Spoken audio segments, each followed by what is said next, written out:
เขาตีอ่อนกันนังแผ่เดินเผาอันน่ะเขาตีนังจึงหือเขาตีนังได้หึงก็นังจึงนั้นนะอุส่งกาย้ำในตัวคิงเขาหลัวมันซื้อ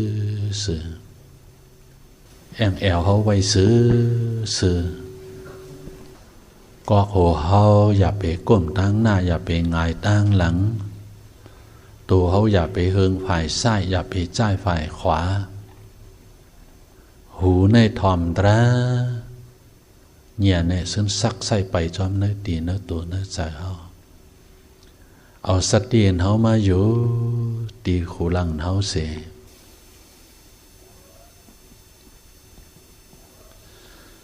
เมื่อลมเข้ามาก็เห่อหูเมื่อลมออกกว่าก็เห่อหูลมเข้ายาวแลสังลมออกยาวแลสังลมเข้าปอดแลสังลมออกปอดแลสังเฮามีลองดังหูอยู่ตีลมเข้าลมออกตนตัวเจ้าเก่าพามัน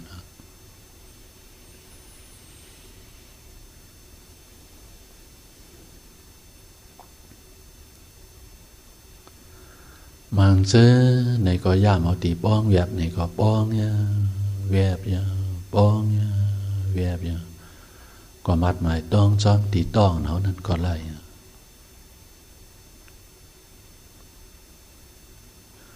เขามัดหมายต้องจอมตีล้มเข้าล้มออกในแลซะ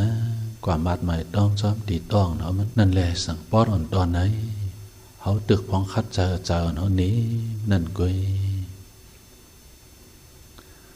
เพราะว่าเจอเขาอยู่จ้าตีล้มเข้าล้มออกเลยสั่งตีป้องแวบนั่นเลยสั่งป้อเจอเขานี้มาเพราะว่าก็ขึ้นเอาสติเงียนปัญญาจ่อโดยเหมันหู้จอมตีจิกโหต่อไปตีนไปตีนต่อจิกโหเขารู้ตีเนื้อตัวเคียงของมันเต็มมิเสติลองมันสั่นพินพรมันตอดมันเตียนมันโคนมันไกลมันเจ็บมันแสบข้อความอันนี้เจ้าลัดนะว่านำคำเดียวนะตั้งสติของเฮามันกว่ายื้อจับสะอายงมันพอดีภาษาปาลีมันห้องจะปริมุขำสติงอุปทัปปิดว่านี่อันไหนตั้งสติให้มุ่งตรงต่ออารมณ์กรรมฐาน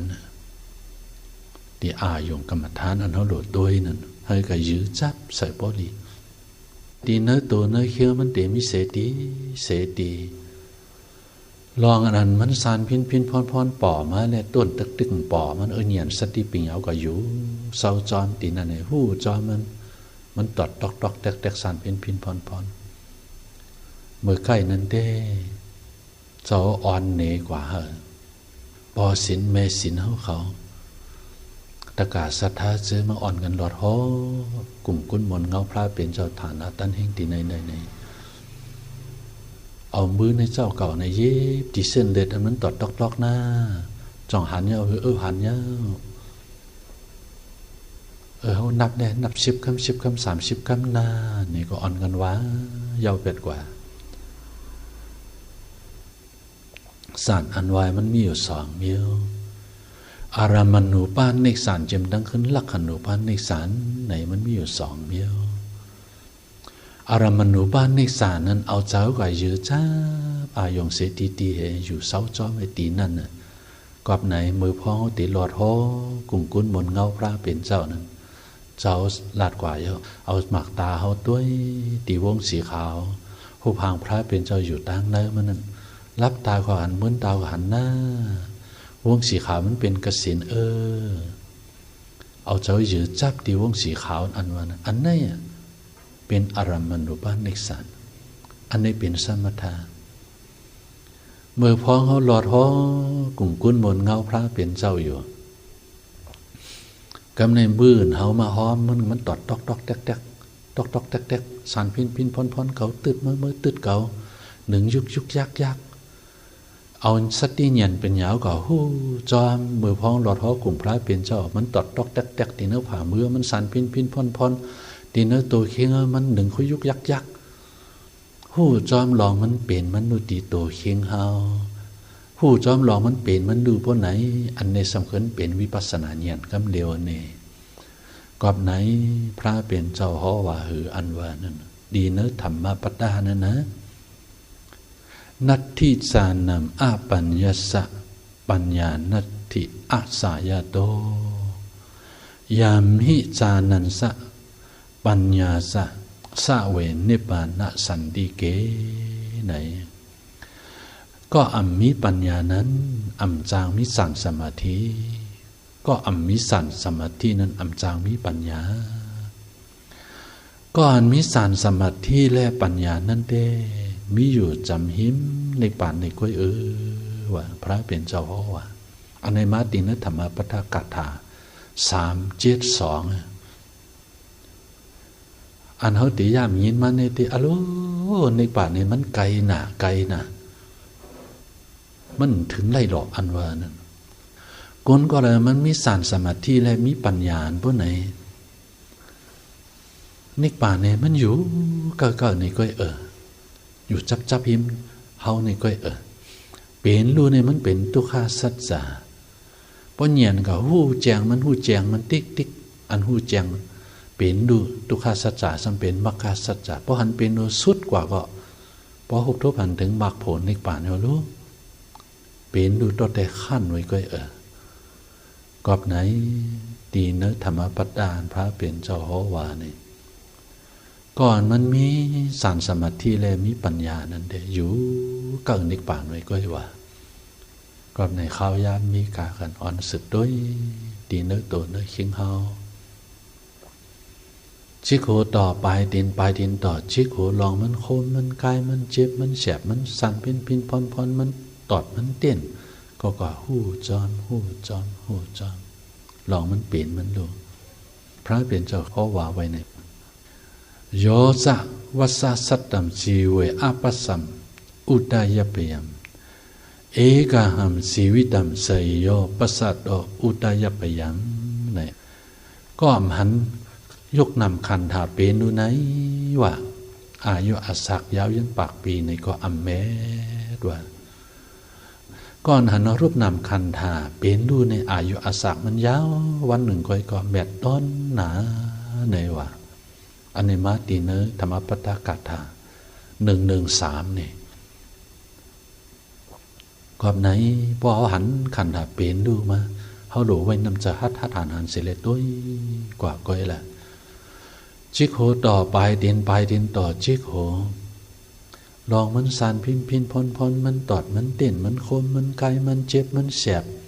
อีสังป่อมาในก็มีเฉพาะเป็นให้ลู่ให้เป็นให้ลู่ให้หาตราขึ้นยาเนื้อตัวเจ้าเก่า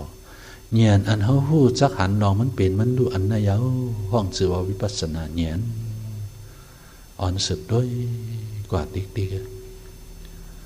พวกกูก็อ่านมันปฏิบัติตรานั้นสัมติหลุดเลยตัวถึงตีเหลอสังเตยเย้าโตอันว่านั้นหลุดตัว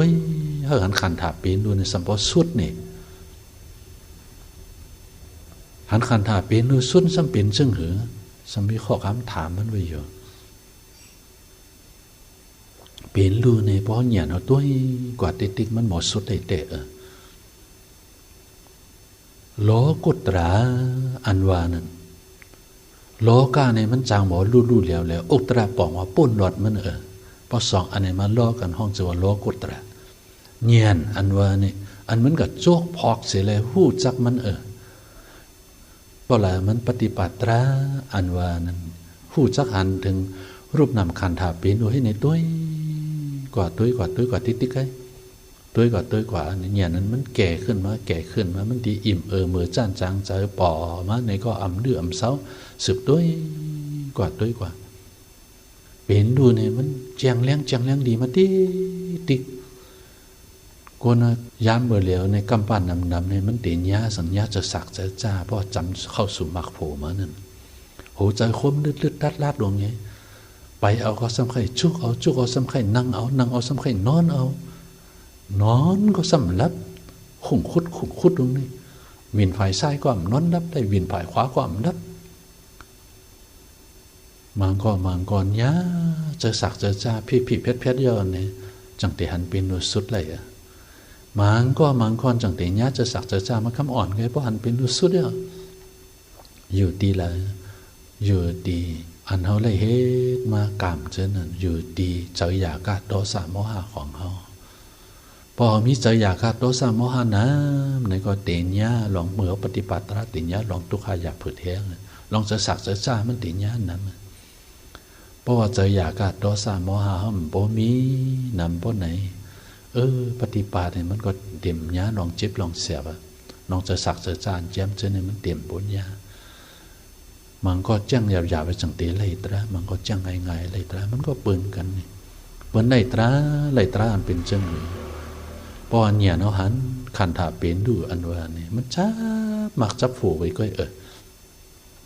เจ้าก็ย่ำเนตรา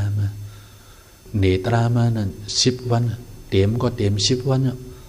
พอเที่ยงเขาย้ำ8 โมงมาเพราะไหนเตหลุดด้านหยาดน่ะมันเขาย้ำกลางเหนือนั่น4 โมงครึ่งถึง5 โมงครึ่งเป็นนังจูโมงสุดท้ายมันนะครับนั่นมังก็นั่นจูโมงสุดท้ายนั่นก็พบทบตราอะไรกว่ากูวันปฏิบัติตรามันเองเตรียมันเพ่งมังคำศรัทธาล้วนเนื้อมังคำปัญญาอ่อนมังคำปัญญาล้วนเนื้อมังคำศรัทธาอ่อนมังคำวิริยะล้วนเนื้อเจอพวงปิวมังคำวิริยะอ่ำมีสัมขีขั้นมังคำสมาธิล้วนเนื้อสมเหานอนมังคำสมาธิอ่ำมีในสักสัมนิ่มอ่ำตอมกันเลยเองเตรีย5 เปิงสติของเขานั้นเขาหลวงบอกกุมทีอันเลยมันย่อหย่อนเขาโดดอันนี้ย่อหย่อนลงในหูจักมาในแล้วโดดตื้อเขามันเป็นปุ่มมันกว่าพอบอกกุมทิ้งพ้นไหนโจพองตัวเป็นดูอยู่มังกรขอหันเป็นหนุสุดโจมองสุดท้ายเล่นหนังแล้วนะมีแม่ออกกองเขามาปฏิบัติเป็นปังตราตีแล้วในที่เจ้าเขาเตรียมลาเลยก็ลองเขาหบทบเป็นเชิงหืออันวันเขานะพอหนาตุ้ยเมื่อย่ำนั้นเจ้าก็ยังแผ่เมตตาอยู่ก็เพื่อเป็นโจวองสุดท้ายวันนั้นเขาย่ำนั้นเจ้าแผ่เมตตาอยู่แม่ออกนั้นก็ตุ้ยเป็นนุชิโคต่อไปตินตุ้ยเป็นนวลก็เหมือนนั่งเจ้าหนังดูไต่ขึ้นมาทางนิ้วมือมันทางฝ่ายซ้ายขึ้นมาถึงหน้าอกมันพอถึงที่หน้าอกมันมาเนี่ยก็เนี่ยเหมือนหนังบอยาของเขาเอาเข็มนะแทงเข้าตีหัวใจเป็ดว่าชุดเนี่ยหันเป็นนูสุดกว่าแซ่หันเป็นนูสุดกว่ายาวเพราะว่าก็กำเนี่ยพอหมากมาก็โผล่มาพอหันเป็นนูสุดกว่ายาวเพราะว่าเป็นก้นเหยียนเล็ดอันวันนั้นไหนก็โผล่เนี่ยมันตีมา3 กำพอเป็นก้นเหยียนเทิงในก็โผล่ในตีมา2 กำเนี่ยเข้ากับตีเนื้อผวังกา7 มื้อจึงหนึ่งก้นนั้นรับกว่านั้นนี่มังก็ตีเนี่ยมันกว่าหึงมังก็มันปกว่าหึงมังก็โจเพียบตานิดมือก็มังก็ในกว่า5 นาทีวะมังก็เป็น10 นาทีมังก็กับเป็นครึ่งชั่วโมงตีหิมหอมเนี่ยก็ในมือมันหู้โตมาอันวันเหมือนหนึ่งไปออกเนี่ยก็อ่อนไงมันขาดช่วงปอดอ่อนหนึ่งนะ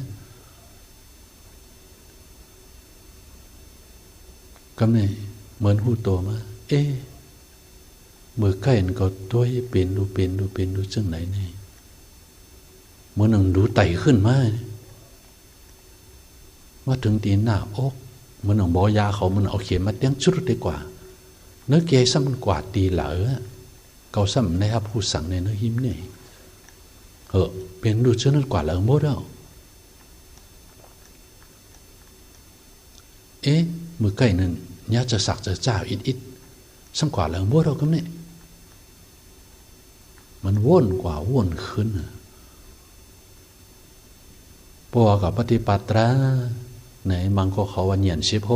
16อันวานั่นนะเป็นอันไหนนะเหยียน16นั่นเหยียน14 ถึง 15นั่นเป็นมากผัวพอเข้าสู่ถึงตีในกว่าย่าไหนแกขึ้นมาว่นขึ้นภายหลังมันมือใกล้นั้นก็ต้วยเป็นดูมา เนื้อแก่ยิ้มได้ซ้ำกว่าดีเหล่ามันมาวนกว่าวนขึ้นลองมันวนกว่าวนขึ้น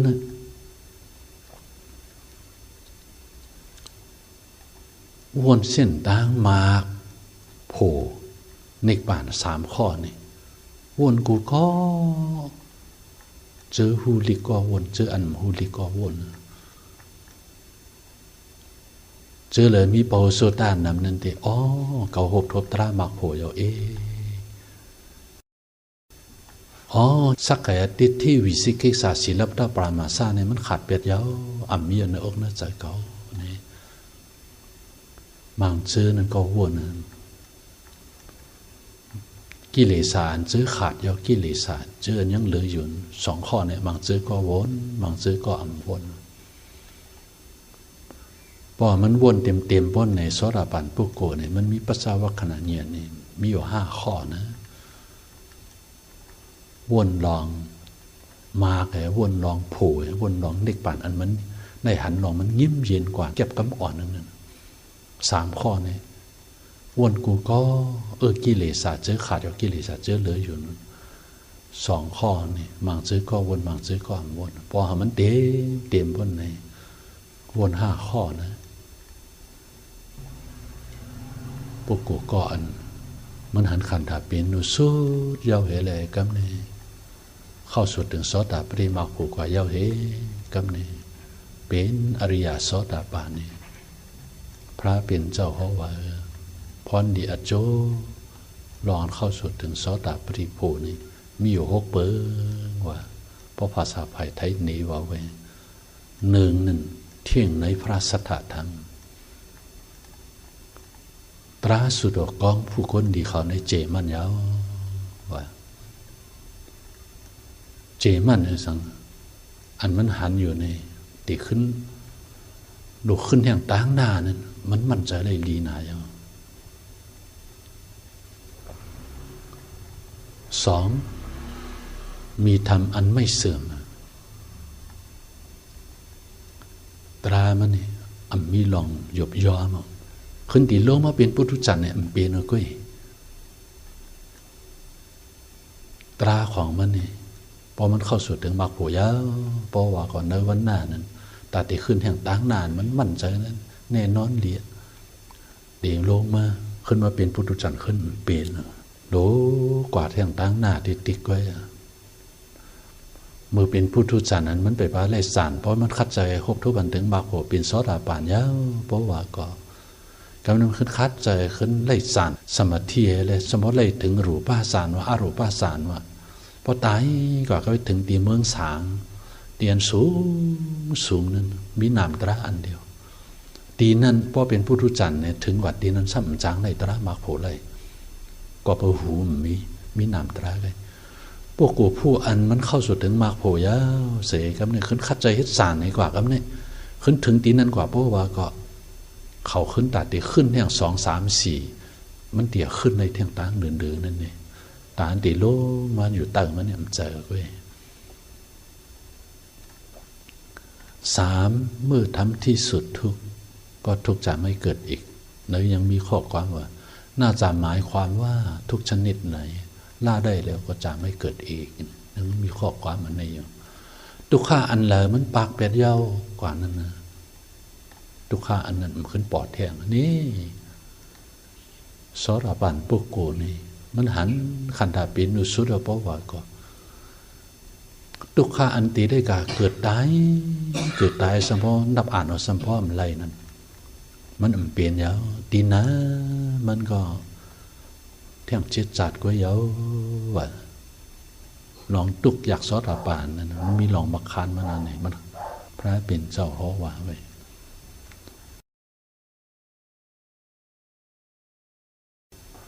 4เตรียมถ้วยด้วยญาณอันเกี่ยวกับกันทั้งปุถุชนนั้นประกอบด้วยญาณความรู้อันไม่ทั่วไปแก่ปุถุชนสรปันพวกโกเจมนั่งขึ้นปุถุชนเนี่ยมันปึงกันนะปุถุชนเฮอพวกหันเป็นดูนี่โอ้ยดูได้คัดใจเฮ็ดเด้มังกรกว่าปฏิบัติเอาสมถะกว่าตั้งหน้าดูได้ถึงสารนี้ก่อน เมื่อไรหรือถึงสารสมาปายาก็ไม่จังเตออกสารนั้นจังเตมาด้วยเป็นดูจังเตเข้าวิปัสสนาสระปานพวกโกนั้นเขาตัวตีเนื้อตัวเขามันเตหันนองมันสั่นทึดท่านมันสั่นพินพ่อนกำน้ำพวกโกเพราะว่าเขาอันเป็นนุสุดยาเพราะว่าก็ตีเงาตราเขาอันมันใกล้ๆหันก็ใกล้ๆมีอยู่เงียนเขามันตีป่อมาเที่ยงอันทุหลักนั้นกำน้ำนะเขาตั้งผาตินของเขาตึ๊ดเขาตีหันลองมันเป็นดูแจงเลี้ยงดีสภาวะตราเจอมันพุทธบอกขึ้นมาเจอนั้นมิสพอหมดเย็นก่อนทั้งสิ้นข้อความอ่านว่าเต็มทุนด้วยเงียนอันนั้นเกี่ยวกับกันตั้งพุทธจันทร์นั้นใจของพุทธจันทร์ติกที่วิสิกิสาใกล้ๆถามเป็นซึ่งหือมังปอกันเก่าเหตุการณ์ตราเนี่ยเช่นตั้งในจ่องมานหืออัมมันเปิดหันเป็นนุสุดเป็นซึ่งหือก็ตัวก่อจองเตสุดได้เต้อยู่อัมสุดได้เต้อันว่ามันตีใกล้ๆถามนะเนื้อจันก็ใกล้ป่อนะพอเป็นโซราป่านั้นมันก็ซ้ำใกล้ๆถามก่อนเนื้อใจมันปนตัวเป็นดูกว่าเนื้อจันซ้ำตีออกมาก่อเหตุการณ์ตรานี่มันจังตีถามจังนั้นไงตราเนื้อโตมันตีตึดจันกว่าห้องเป็นกว่าหิปัสสิโกหิปัสสิกาที่หนึ่งกลุ่มตราพระความสอนพระเป็นเจ้ามาเลยมาตุยเลยตราอันมหันในมานเงียนมันกอดด้วยอันเป็นด้วยเนื้อจันทร์สมติมีอันตอบมาเที่ยงอันเขาหันเนี่ยมานเยอะมันเห็นในกว่าจอมมันติ๊กก็เปิดติ๊กที่วิสิกิสามันขาดเปียดเดียวแหละมันหันเป็นดูสุดนั้นขิงเลยย้ำเลยมันก็หลัดเหรียญเลยนะก็บางเจ้าเลยหลุดสึกด้วยเขาพอหันเป็นดูสุดเนี่ยพอเดียโจลองหันถึงโสดาปฏิมานี่ข้อหมาย5นั่นสำคัญสรบานพวกโกนอะไรลองตั้งมันในข้อหวนถึงหลีข้อหมาย6เพราะนั้นเตเปลี่ยนมาย้อนเปิดลองตั้งมันเจอหนึ่งข้อหวนดีอันนี้เป็นปฏิสัสสัมภปะนะอัจโจปฏิสัสสัมภปะเหตุผลมันหูหันแจงเลี้ยงหลีปุถุจันหูหันตราปฏิสัสสัมภปะอยู่ผิวเผินมันก็เปิดเงียนมันไปกัดโชคไล่ตีเนื้อปฏิวิธานั้นมันไปพาหูแจงเลี้ยงได้ดีสรบันพวกโกนมันหันแจงเลี้ยงดีเสียเลยมันหูจักลองอัดเจอมันยอมรับได้ดีเขาเหตุการณ์ตราอันว่าถึงตีละเขาดูหันเป็นดูโพโซข่าวยามมีกาขันแต่กูก็ก้นอ่อนกันใจข่าวยามมันเป็นพรดีกูพามันสืบด้วยลองมันเป็นมันดูกว่าชิโคต่อไปเดินต่อชิโคภายหน้าเป็นลู่ภายหลังเงียนจอมหูลู่แลหูกึกกันเตเจียวหันเนปันหันอันเลยเฮยักมักอันเลยเฮเอาผ้าเป็ดเขาลืมอ่อนสืบด้วยตราเป็นดูว่าเป็นลู่หูแจงแห่งยศมดเย็นเป็นลู่ในตุคาสัจจะหูแจงในมกาสัจจะแห่งยศกว่าในสมุทัยสัจจะมดเย็นในนิโรธาสัจจะสัจจะสีป้าปองใจมาเอาหาจังเตเม็ดอ่อนกันสืบด้วยเป็นดูเนื้อตัวเนื้อเจ้าก็เปิดมันกว่าผู้อันเปิดปาตราเตเปิดปาผู้นั้นอยู่ตราเตเปิดปาผู้นั้นอยู่ข้าวยามมีกาขันข้าวยามมีกาขันอ่อนกันใจข้าวยามให้เป็นพรอีกกูพามัน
อิมายาธรรมโนธรรมาปฏิปฏิยา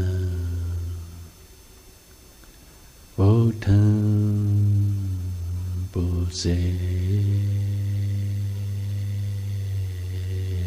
มิ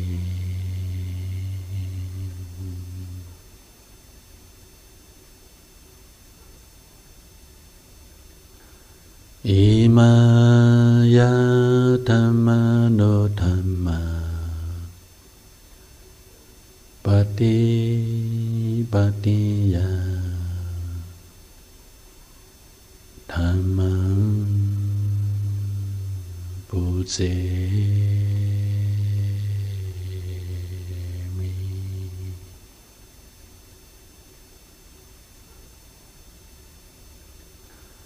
อิมายาธัมมโนธัมมาปฏิปฏิยาสังฆังปุเสมิ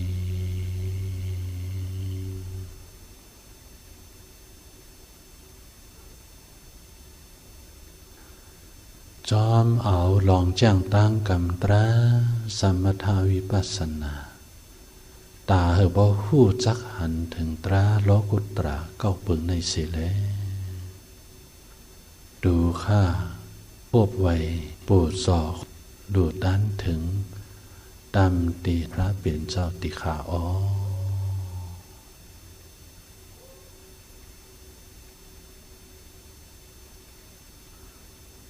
จอมเอาลองแจ้งตั้งกำตราสมถาวิปัสสนาตาเหบ่ฮู้จักหันถึงตราโลกุตระเก้าปึงในสิแลดูข้าพบไว้ปูดศอกดูด้านถึงตามตีตราแก่นเจ้าติขาอ้อ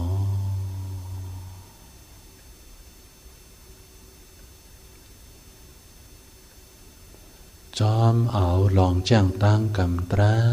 สมถาวิปัสสนาตาเหบ่ฮู้จักหันถึงตราโลกุตระเก้าปึงในสิแลดูข้าพบไว้ปูดศอกดูด้านถึงตามตีสังขาแก่นเจ้าติขาอ้อ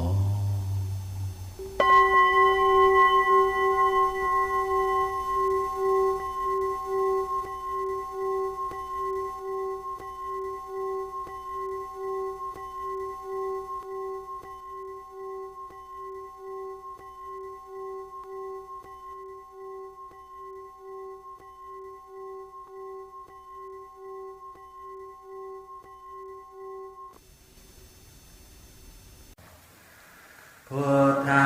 ศาสนาจิรังเทถาตุพุทธศาสนาจิรังเทถาตุพุทธศาสนาจิรังเทถาตุศาสนาพระเป็นเจ้าอะไรยืนยาวเข้าถึงเสกาขอความโปร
ตังโตสังกัจเย